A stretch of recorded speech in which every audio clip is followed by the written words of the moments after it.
One day, Jesus and his entourage are out walking. They cut through a field of grain. Now the grain's ready to be harvested.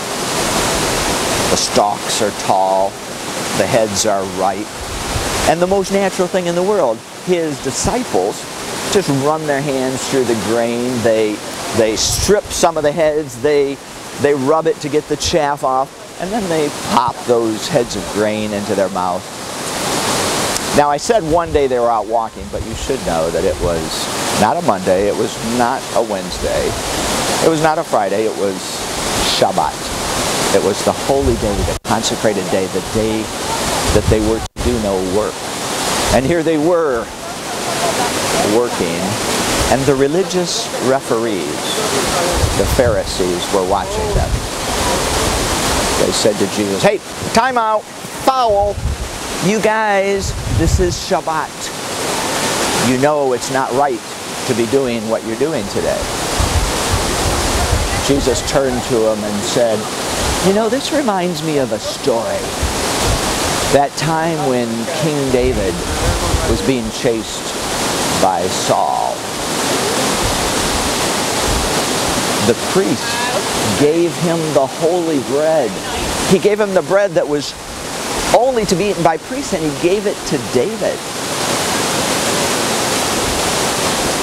And by the way," he said, "the Son of Man is the boss even over Shabbat."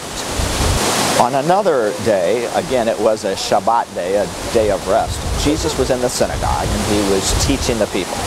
Now he noticed that there in the synagogue there was a man whose hand wasn't right. His hand was like shriveled and shrunken.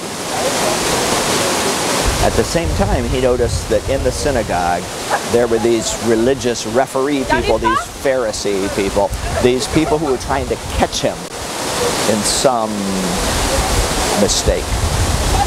So Jesus said to the man with the shrunken hand, he said, "Come on up front here, sir." The guy comes up front.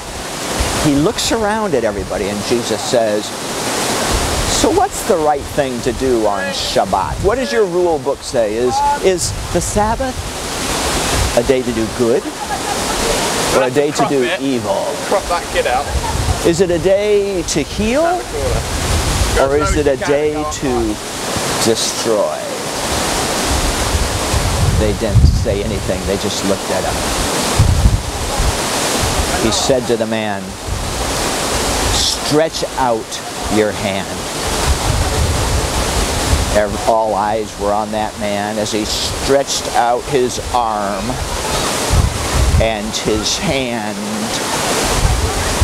became strong and whole, and it was perfect.